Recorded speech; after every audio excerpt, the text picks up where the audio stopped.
بسم اللہ الرحمن الرحیم۔ السلام علیکم۔ حضرت محمد صلی اللہ علیہ وآلہ وسلم نے اپنی ساری زندگی میں منافقین کے نام اپنی امت پر واضح کیوں نہیں کیے، اور جب اللہ تعالیٰ نے منافقین کو بے نقاب کیا تو حضرت محمد صلی اللہ علیہ وآلہ وسلم نے اپنے کس صحابی کو ان منافقین کے نام بتائے،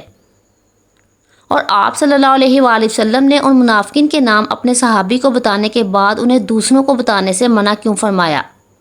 محترم ناظرین، غزوہ تبوک حضرت محمد صلی اللہ علیہ وآلہ وسلم خدا کے غزوات میں سے آخری غزوہ ہے۔ یہ غزوہ سن 9 ہجری رجب اور شعبان میں تبوک کے مقام پر انجام پایا۔ حضرت محمد صلی اللہ علیہ وآلہ وسلم نے رومیوں کے ساتھ جنگ کے ارادے سے تبوک کی طرف عزمیت فرمائی، مگر بعض صحابہ بالخصوص مدینہ کے منافقین نے اسلامی لشکر میں شمولیت سے انکار کیا اور دوسرے مسلمانوں کو خوفزدہ کرنے کی کوشش بھی کی۔ یہ ایسا غزوہ تھا جس میں تمام مسلمانوں کا شرکت کرنا لازمی تھا۔ اس سے پہلے والے غزوات میں جو مسلمان شرکت کرتے تھے ان کو مال غنیمت میں سے حصہ مل جاتا تھا، لیکن جو شرکت نہیں کرتے تھے ان پر کوئی فخر یا گناہ نہیں تھا۔ لیکن چونکہ اب اللہ تعالیٰ نے منافقین کو ذلیل اور رسوا کرنا تھا، اس لیے اس غزوہ میں تمام مسلمانوں کا شرکت کرنا لازمی قرار دے دیا گیا تھا۔ رسول اللہ صلی اللہ علیہ وآلہ وسلم نے غزوہ تبوک پر روانگی سے قبل حضرت علی رضی اللہ تعالیٰ عنہ کو طلب فرمایا اور ان کو حکم دیا کہ وہ اس غزوہ میں شرکت کرنے کے لیے مسلمانوں کے لشکر کے ساتھ شریک سفر نہیں ہوں گے۔ حضرت علی رضی اللہ تعالیٰ عنہ نے حضرت محمد صلی اللہ علیہ وآلہ وسلم سے عرض کیا، یا رسول اللہ صلی اللہ علیہ وآلہ وسلم، میں آپ کو تنہا نہیں چھوڑ سکتا۔ لیکن حضرت محمد صلی اللہ علیہ وآلہ وسلم نے ارشاد فرمایا کہ علی، کیا تجھے یہ منظور نہیں کہ تیرے میرے ساتھ وہی نسبت ہو جو موسیٰ کی ہارون کے ساتھ تھی؟ لیکن میرے بعد کوئی نبی نہیں۔ چنانچہ حضرت محمد صلی اللہ علیہ وآلہ وسلم حضرت علی کو اپنا جانشین چھوڑ کر اپنے دیگر جانثار صحابہ اکرام رہے ازمین کے ساتھ سفر کے لیے روانہ ہوئے۔ اس سفر میں بہت سارے منافقین بھی مسلمانوں کا لبادہ اور شرک سفر تھے۔ سپہ سالار کئی دنوں تک تبوک میں قیام کرنے کے بعد رومیوں کے ساتھ جنگ کیے بغیر مدینہ پلٹ آئی، کیونکہ رومیوں کے دل میں اللہ تعالیٰ نے مسلمانوں کا خوف پیدا کر دیا تھا اور وہ مسلمانوں کی حبت کی وجہ سے وہ جنگ کیے بغیر ہی وہاں سے بھاگ گئے۔ غزوہ تبوک کے سلسلے میں قرآن پاک میں کئی آیتیں نازل ہوئیں جن کی روح سے منافقین رسوا ہوئے، ان کے چہرے بے نقاب ہوئے اور ان کے منصوبے تشت ازبام ہوئے۔ غزوہ تبوک سے واپسی کے دوران عقبہ کے مقام پر جب مسلمانوں کا قافلہ حضرت محمد صلی اللہ علیہ وآلہ وسلم کے ہمراہ گزرنے لگا تو منافقین نے آپس میں مشورہ کیا کہ جب ہم گھاٹی کے اوپر پہنچ جائیں گے تو ہم حضرت محمد صلی اللہ علیہ وآلہ وسلم کی سواری کو دھکا دے دیں گے۔ گھاٹی کا راستہ بہت دشوار گزار تھا، کسی کو ہم پر شک بھی نہیں ہوگا، بلکہ سب یہی سمجھیں گے کہ دشوار گزار راستے کی وجہ سے آپ صلی اللہ علیہ وآلہ وسلم کی سواری پھسل گئی۔ ابن عساکر لکھتے ہیں کہ منافقین جو اپنی چال چل رہے تھے، لیکن دوسری طرف اللہ تعالیٰ اپنی چال چل رہا تھا، اور اس نے کیا خوب چال چلی، اللہ نے فوراً اپنے حبیب کی جانب وحی نازل کی اور ان کو منافقین کی سازش سے آگاہ کیا، اور اللہ پاک نے حضرت محمد صلی اللہ علیہ وآلہ وسلم کو حکم دیا کہ آپ اپنے صحابہ اکرام سے کہیں کہ وہ اس گھاٹی کی بجائے دوسرے راستے سے جائیں، اور آپ اپنے 2 صحابہ اکرام کو اپنے ساتھ لے کر گھاٹی سے نیچے اترے۔ جب نبی کریم صلی اللہ علیہ وآلہ وسلم نے یہ فرمان تمام صحابہ اکرام کو سنایا تو منافقین کے چہرے لٹک گئے، ان کا سارا بنا بنایا پروگرام ملیا میٹ ہو گیا۔ چنانچہ انہوں نے فوراً ایمرجنسی بنیادوں پر اپنی سازش میں تبدیلی کی اور کہا کہ جب آپ صلی اللہ علیہ وآلہ وسلم اپنے 2 صحابہ اکرام کے ہمراہ پہاڑی کے اوپر پہنچ جائیں گے تب ہم پیچھے سے اپنے گھوڑے دھراتے ہوئے جائیں گے، اپنے چہروں کو نقاب سے چھپا لیں گے اور آپ صلی اللہ علیہ وآلہ وسلم کو گھوڑے کو دھکا دے کر واپس آ جائیں گے۔ نبی نے اپنے 2 صحابہ اکرام عمار ابن یاسر اور حذیفہ بن یمان کو اپنے ساتھ لیا اور ان سے فرمایا کہ اپنے ساتھ ایک ایک چابک بھی رکھ لو۔ عمار بن یاسر آپ کی اونٹنی کی بھاگ پکڑے ہوئے تھے اور حذیفہ پیچھے سے ہانک رہے تھے۔ چلتے چلتے منافقین کے اس گروہ نے نبی کریم صلی اللہ علیہ وآلہ وسلم اور ان دونوں صحابہ اکرام کو گھیر لیا۔ حضرت محمد صلی اللہ علیہ وآلہ وسلم نے حذیفہ بن یمان کو حکم دیا کہ اپنی چابک کو زور سے گھماؤ۔ انہوں نے رسول اللہ صلی اللہ علیہ وآلہ وسلم کے حکم پر اپنی چابک سے ان کی سواریوں کا منہ موڑ دیا اور وہ فرار ہو کر لشکر میں بکھر گئے۔ حذیفہ ابن یمان فرماتے ہیں کہ جب نبی کریم صلی اللہ علیہ وآلہ وسلم نے مجھے چابک گھمانے کا حکم دیا تو میں سمجھا کہ کوئی لٹیرے یا ڈاکو ہیں جو ہمارے قافلے کو لوٹنا چاہتے ہیں۔ چنانچہ میں نے اپنی پوری قوت سے اپنی چابک کو ان کی جانب گھمانا شروع کر دیا، جس کی وجہ سے ان کی سواریاں بھدک کر پیچھے کو ہٹنے لگیں۔ وہ سرپٹ بھاگ گئے۔ صحیح مسلم کی ایک روایت ہے کہ اللہ کے رسول نے فرمایا کہ میرے صحابہ میں 12 منافق ہیں کہ جن میں سے 8 جنت میں اس وقت تک داخل نہیں ہوں گے جب تک کہ اونٹ سوئی کے ناکے سے داخل نہ ہو جائے، اور وہ 8 پھوڑے کی بیماری سے مریں گے۔ اس روایت کے بیان کرنے کے بعد اکثر اہل اعتراض اشاروں کنایوں صحابہ اکرام علیہ اجمعین پر تن کرتے ہیں۔ اس میں شک نہیں کہ صحیح مسلم کی جو روایت بیان کی گئی ہے وہ صحیح مسلم میں ایسے ہی موجود ہے کہ آپ صلی اللہ علیہ وآلہ وسلم نے ارشاد فرمایا میرے صحابہ میں 12 منافق ہیں، لیکن اس کے فوراً بعد صحیح مسلم ہی کی ایک اور روایت کے الفاظ ہیں کہ میری امت میں 12 منافق ہیں۔ اصحاب عقبہ کی اصطلاح دوران رسالت کے 2 اہم واقعات کی غمازی کرتی ہے۔ بہر صورت اس واقعے کا پہلی بیعت عقبہ اور دوسری بیعت عقبہ کے واقعہ سے کوئی تعلق نہیں ہے، اور غزوہ تبوک سے واپسی کے دوران عقبہ کے مقام پر پیش آنے والی صورتحال کی وضاحت کرتا ہے، جہاں کچھ افراد پیش کی سازش کے تحت نبی کریم صلی اللہ علیہ وآلہ وسلم کے قتل کا منصوبہ بنائے ہوئے تھے، مگر ان کی سازش ناکام رہی۔ مورخین اور مفسرین لکھتے ہیں کہ اصحاب عقبہ وہ لوگ تھے جنہوں نے تبوک کی جانب عزمیت سے قبل مدینہ میں رسول خدا کے خلاف اقدامات میں ناکام ہونے کے بعد تبوک سے واپسی کے وقت رسول اللہ صلی اللہ علیہ وآلہ وسلم کو رات کی تاریکی میں قتل کرنے کی سازش تیار کی، اور جس وقت حضرت محمد صلی اللہ علیہ وآلہ وسلم کی اونٹنی راستے میں حائل ایک گھاٹی سے گزر رہی تھی،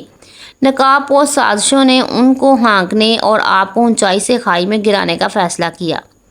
اسی دوران جبکہ وہ نبی کریم صلی اللہ علیہ وآلہ وسلم کی اونٹنی کے قریب پہنچے تھے تو اس قبل حضور صلی اللہ علیہ وآلہ وسلم اس سازش سے آگاہ ہو چکے تھے، اور حذیفہ بن یمان سے جو کہ حضور پاک صلی اللہ علیہ وسلم کی اونٹنی کو ہانک رہے تھے فرمایا ان افراد کو یہاں سے دور کرو اور کہو کہ اگر پیچھے نہ ہٹے تو حضرت محمد صلی اللہ علیہ وآلہ وسلم اونچی آواز سے انہیں نام، باپ کے نام اور ان کے قبیلوں کے نام سے پکاریں گے۔ یہ سن کر ان منافقین کی آگے بڑھنے کی ہمت نہ ہوئی کہ اگر ہم آگے بڑھے تو ہمارے نام اور ہمارے باپ اور قبیلوں کے نام سب مسلمانوں کو پتہ لگ جائیں گے اور ہمارا جینا دشوار ہو جائے گا۔ چنانچہ وہ ناکام اور نامراد حذیفہ کی آواز سن کر فرار ہوئے اور سپاہ میں گھل مل گئے۔ سیدنا حذیفہ کہتے ہیں کہ وہ ان کے اور ان کے باپوں اور قبائل کے ناموں کو جانتے تھے۔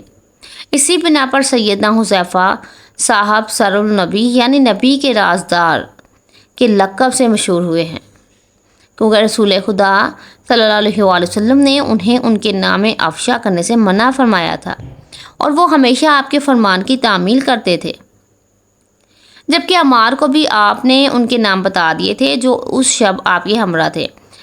اسید بن حذیر نے دوسرے روز صبح کے وقت نبی کریم صلی اللہ علیہ وآلہ وسلم سے ان کے قتل کی اجازت مانگی تو آپ صلی اللہ علیہ وآلہ وسلم نے فرمایا مجھے پسند نہیں ہے کہ لوگ کہتے رہیں کہ جب کہ محمد کو قوت ملی ہے وہ اپنے صحاب کو قتل کرنے لگے ہیں۔ ابن عباس سے مروی ہے کہ رسول خدا صلی اللہ علیہ وآلہ وسلم نے عقبہ کی سازشوں کو ایک خصوصی بیٹھک میں بلا لیا اور انہیں بتا دیا کہ ان کے منحوس منصوبے سے پوری طرح آگاہ ہیں، لیکن منافقین قسمیں اٹھانے لگے اور صاف منکر ہوئے۔ چنانچہ اللہ تعالیٰ نے ان کی سازش برملا کر دی اور ارشاد فرمایا وہ اللہ کی قسم کھاتے ہیں کہ انہوں نے پیغمبر کی غیر موجودگی میں کفر امیز کلمہ نہیں کہا، حالانکہ حقیقت یہ ہے کہ انہوں نے کہا کفر کا کلمہ اور اسلام لانے کے بعد کافر ہو گئے، اور ایسے خطرناک منصوبے بنائے جن میں کامیاب نہیں ہوئے۔ شیعہ مؤرخ میں منقول ہے کہ منافقین بیک وقت رسول خدا صلی اللہ علیہ وآلہ وسلم کو تبوک سے مدینہ آتے ہوئے اور آپ کے جانشین حضرت علی رضی اللہ تعالیٰ عنہ کو مدینہ کی نحو میں قتل کرنے کا منصوبہ بنایا تھا۔ طبری نے صحابہ عقبہ کی داستان سورۃ توبہ کی آیت 74 کے علاوہ آیت 64 اور 65 کے ذیل میں بھی نقل کی ہے، جیسا کہ ارشاد خدا تعالیٰ ہوا ہے کہ منافق لوگ ڈرتے ہیں کہ ان پر کوئی سورہ ایسی نہ اترے کہ جو انہیں بتلا دے کہ وہ جو ان کے دلوں میں ہے۔ کہیے کہ اڑاؤ مذاق، یقیناً اللہ برآمد کرے گا اسے جس سے تم ڈرتے ہو۔ اور اگر ان سے پوچھے تو وہ کہیں گے کہ ہم تو بحث کر رہے تھے اور تفریح کر رہے تھے۔ کہیے کہ کیا اللہ اور اس کی آیتوں اور اس کے پیغمبر کے ساتھ تم اکثر کرتے رہے ہو؟ کچھ مفسرین کی رائے میں مذکورہ سازش کا تعلق دوسری گھاٹی سے ہے، گویا منافقین نے ایک سے زیادہ مرتبہ حضرت محمد صلی اللہ علیہ وآلہ وسلم کے قتل کی سازش تیار کی تھی۔ علی بن ابراہیم کی روایت کے مطابق منافقین نے حجۃ الوداع کے بعد جحفہ اور ابوا کے درمیان عقبۃ الرشی میں بھی آپ کی قتل کا منصوبہ بنایا، اور خداوند قدوس نے آپ کو آگاہ کیا اور آپ نے ان کو نام لے کر پکارا تو فرار ہو گئے، جس کے بعد سورۃ توبہ کی آیت نمبر 74 نازل ہوئی۔ بہقی اور سیوطی کے مطابق حضرت عثمان کا رضاعی بھائی عبداللہ بن سعد بن ابی سرا،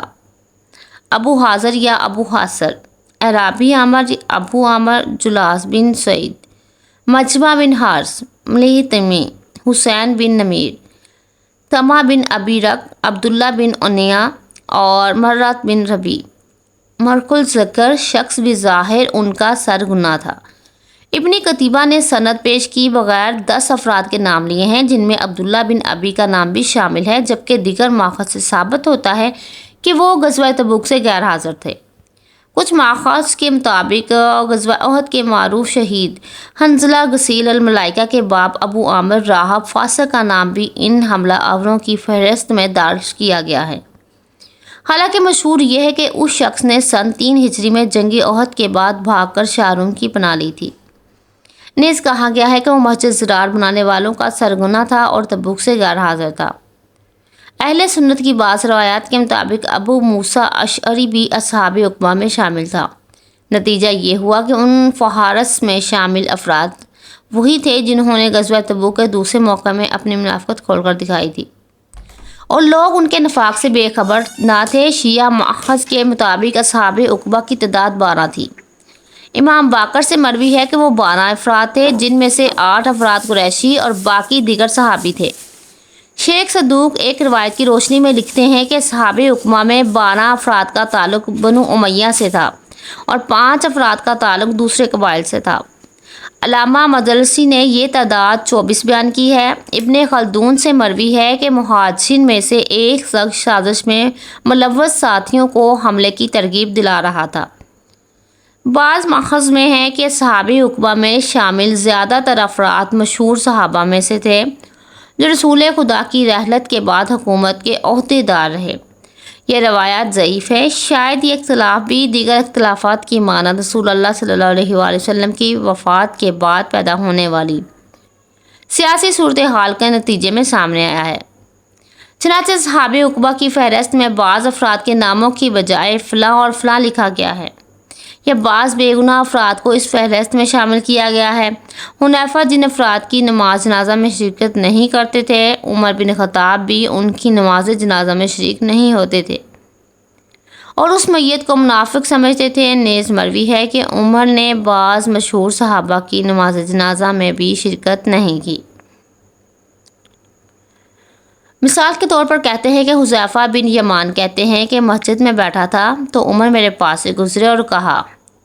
فلاں کا انتقال ہو گیا ہے، اس کے جنازے میں حاضر ہو جاؤ، اور چل دیے، یہاں تک کہ مسجد کے دروازے تک پہنچے اور مڑ کر دیکھا